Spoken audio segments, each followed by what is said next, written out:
여러분 안녕하십니까? 4월 4일 금요일 모닝앤 울산 시작합니다. 윤석열 대통령에 대한 탄핵 선고가 오늘 오전 11시에 열립니다. 울산에서도 국회의원들의 지역 사무실과 법원, 시 선관위 등에도 경찰들이 배치됐는데 어떤 결론이 내려지든 당분간은 혼란이 불가피해 보입니다. 탄핵 심판 결과를 기다리고 있는 시민들의 이야기를 직접 들어봤습니다. 구현희 기자입니다. 윤 대통령 탄핵 심판 선고가 몇 시간 앞으로 다가왔습니다. 어떤 결론이 내려질지 긴장감이 최고조에 달하고 있는 가운데 정치권만큼 시민들의 반응도 엇갈렸습니다. 뭔가가 잘못됐다면 법의 심판을 받는 게 맞지 않을까라는 생각을 조금 말씀을 드립니다. 탄핵 안 했으면 좋겠어요. 우리가 국민들이 뽑아놨는 대통령이니까. 탄핵 심판 결론이 나도 혼란과 갈등은 계속될 거란 우려도 적지 않습니다. 정치해는 그게 뭐 이렇게 딱 금방 빨리 잡혀지지는 않을 것 같아. 뭐 아직까지는 혼란스럽고 그래서 탄핵이 되든 안 되든 조금 복잡할 것 같아. 어떤 결정이 나오든 승복해야 한다고도 말했습니다. 결과를 꼭 승복해야 된다고 생각합니다. 나라가 안정됐으면 좋겠어요. 헌법재판소 주변의 경기 보안이 더욱 강화된 가운데 울산경찰청도 오늘 0시부터 가능한 모든 경찰력을 동원할 수 있는 가포 비상에 돌입했습니다. 국민의힘과 더불어민주당 울산시당 당사를 비롯해 국회의원 지역 사무실과 법원, 시 선관위 등에도 경찰이 배치됐습니다. 탄핵 찬성 단체들은 선고 당일 삼산동 롯데백화점 광장에서 탄핵 심판 생방송을 지켜볼 예정입니다. 울산시 교육청도 학생들이 대통령 탄핵 심판 선고 생방송을 학교에서 시청할 수 있도록 했습니다. JCN 뉴스 구현입니다. 헌법재판소의 대통령 탄핵 심판 선고를 앞두고 울산시 청사 옥상이 임시 폐쇄됩니다. 울산시는 어제 오후 5시부터 시청 본관을 비롯해 1, 2별관과 울산시의회 청사 옥상을 별도의 공지가 있을 때까지 임시 폐쇄한다고 밝혔습니다. 국민의힘 권영세 비상대책위원장과 권성동 원내대표, 송미령 농림축산식품부 장관과 산불 피해 지자체장 등이 참석한 가운데 산불 피해 대책을 마련하기 위한 당정협의회가 어제 오전 서울 여의도국회에서 열렸습니다. 당정협의회에는 국민의힘 중앙당 주요 당직자들과 김두겸 울산시장, 박원수 경남도지사, 이철우 경북도지사 등 산불 피해 지역 단체장이 참여했으며 최근 잇따라 발생한 산불 발생에 대한 문제점과 해결 방안 등을 함께 모색했습니다. 이 자리에서 김두겸 울산시장 등은 대형 산불 발생의 원인으로 지목된 임도 개설과 수종 전환, 사유림 관리 문제, 그리고 송전탑 주변 나무 제거 등에 대한 당 차원의 대책을 요청했습니다. 산림청은 어제 울주군 대형 산불 지역에 대한 산사태 우려 대상지를 긴급 진단한 결과 모두 20곳에서 복구가 필요한 것으로 확인됐다고 밝혔습니다. 이 가운데 연내 복구가 필요한 지역은 8곳, 항구 복구가 필요한 지역은 12곳으로 나타났습니다. 산림청은 이번 진단 결과를 지자체와 공유하고 오는 6월까지 응급 복구를 완료한 뒤 순차적으로 항구 복구에 나설 계획입니다. 울산시의회 천미경 의원이 울산시 산림 인접지역 화재 예방과 안전관리에 관한 조례안을 대표 발의합니다. 이 조례안에는 산림 인접지역의 화재 예방계획 수립을 의무화해 체계적인 정책이 수립될 수 있도록 했으며 산불이 확산되는 것을 막기 위한 안전공간을 조성할 수 있는 사업의 근거도 포함됐습니다. 여야가 매번 으르렁거리며 대결하는 모습만 보게 되는 요즘인데요. 그런데 어제는 여야 3당의 울산 지역 출신 의원들이 오는 2028년 개최되는 울산국제정원 박람회의 성공적인 개최를 위해 특별법을 공동 발의해 모처럼 초당적으로 협력하는 모습을 보였습니다. 전우수 기자가 보도합니다. 오는 2028년 4월부터 11월까지 6개월간 태화강 국가정원과 삼산 여천 매립장을 주무대로 울산국제정원 박람회가 열립니다. 이를 위한 사업비만 국비 96억 6천여만 원 등 총 480억 원 규모입니다. 막대한 예산과 기업들의 참여가 요구되는 일입니다. 울산시가 추진하는 이 사업에 지역 정치권이 하나로 뭉쳤습니다. 울산 지역 국회의원들이 국제정원 박람회의 지원과 사후 활용에 관한 특별법을 공동으로 발의한 겁니다. 이번 특별법은 울산에서 처음으로 여야 3당 의원들이 대표 발의자로 참여했고 지역구 국회의원 6명이 모두 한 목소리를 냈다는 점에서 각별합니다. 울산 국제정원 박람회의 의미와 가치를 알리기 위한 특별법 발의 기념간담회가 국회에서 열렸습니다.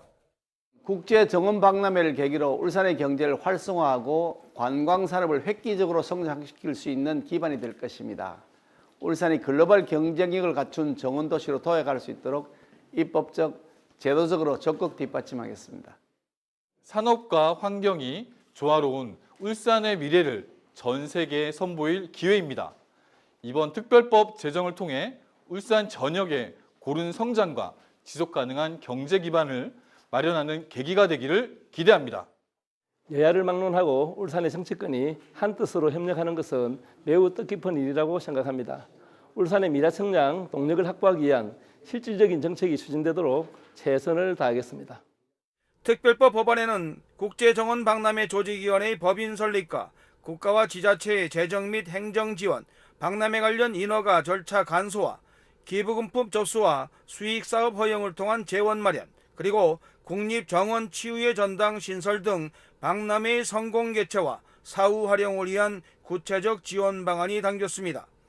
김두겸 울산시장은 이번 특별법 제정을 위한 지역 국회의원의 초당적 협력에 감사했습니다.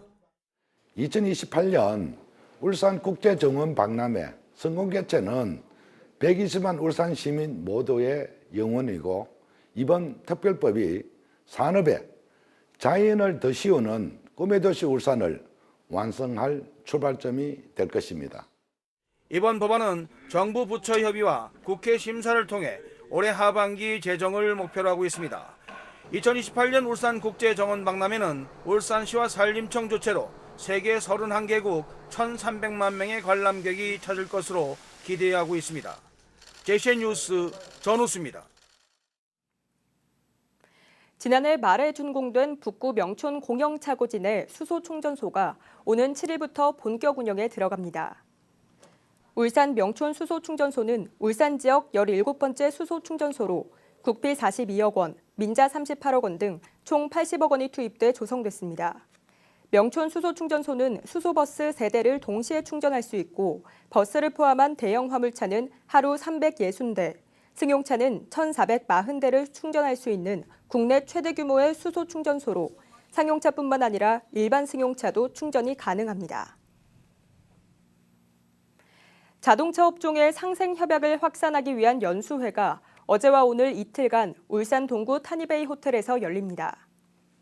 이번 연수회는 울산시와 고용노동부의 지원으로 지역 자동차 산업의 인력난 해소와 근로환경 개선을 통해 대기업과 중소기업 간 근로자 복지 격차를 완화하기 위해 추진하는 사업입니다. 이 사업에는 울산시를 포함해 대구와 인천, 광주, 경기 등 11개 지자체가 참여하고 있습니다. 연수의 첫날인 어제는 지역별 사업 추진 현황과 쟁점 사항 등을 논의했으며 오늘은 현대자동차 울산 공장을 방문해 자동차 산업의 역사와 미래를 체험하는 시간을 갖습니다. 울산시의회 공진혁 의회 운영위원장은 어제 경상북도 경주시에서 열린 영남권 의회 운영위원장 협의회 제3차 정기회에 참석해 주요 현안에 대해 논의했습니다. 어제 회의에서는 각 광역시 도의회 사무처 간 인사교류가 지역 간 협력 강화와 의회 공무원에 미칠 긍정적인 영향을 살펴보는 등 인사교류 운영 기본 방향 등에 대해 논의했습니다.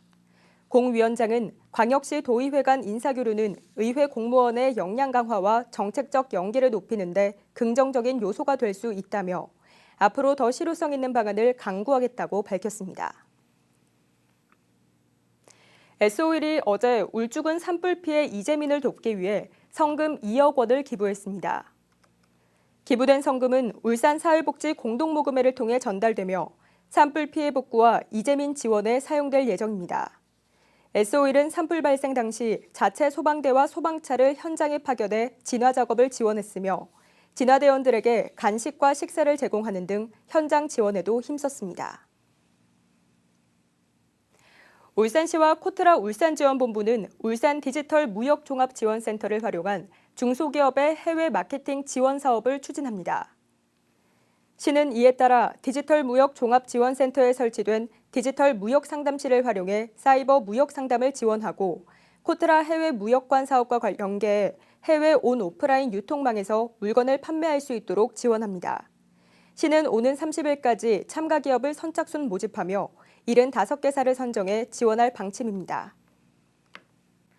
고등학생도 대학생처럼 자신이 원하는 과목을 선택하는 고교 학점제가 올해 고등학교 1학년부터 처음으로 도입됐습니다.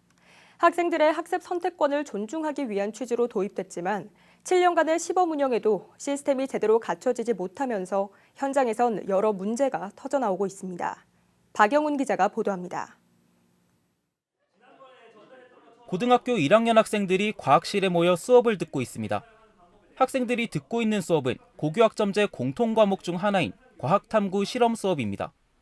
학생 개개인에 맞는 학습 선택권을 보장하기 위해 올해 입학한 고등학교 1학년부터 고교학점제가 처음으로 적용됐는데 학생들은 오히려 고민이 더 깊어졌습니다. 1학년 때 아직 진로가 정확히 설정되지 않은 상황에서 그러한 과목들을 고르는데 어려움을 겪고 있는 학생들도 많고 또 진로를 가지고 있더라도 이후에 진로가 바뀌게 될 것을 좀 염려해서 고교학점제 도입으로 필수 교과를 제외한 대부분의 과목이 학생들의 선택에 의해 수업 개설 여부가 결정되면서 교사들의 부담도 더 커졌습니다. 수업할 과목을 학교에서 정했던 과거와 달리 이제 학생들의 수요가 없을 경우 과목이 폐강되면서 교사들이 정해진 수업 시수를 채우기 위해 전공이 아닌 다른 과목을 지도해야 하는 상황이 벌어진 겁니다. 전공 과목뿐만 아니라 이제 어떨 때는 이제 생활과 과학 그리고 뭐 환경 부분 또 이제 국어 같은 경우는 만약 뭐 영어 선생님 같은 경우는 논술이나 교육학까지 담당을 해야 되는 상황이 많고요. 이처럼 전공의 경계가 뚜렷하지 않은 과목들을 다양한 전공의 교사가 나눠 담당하게 되면서 수업의 연속성과 전문성이 떨어진다는 지적이 나오고 있습니다. 교사 한 명이 비전공 과목을 포함해 4-5과목을 지도하게 되면서 시험 출제 오류 가능성도 더 높아진다는 우려도 나옵니다.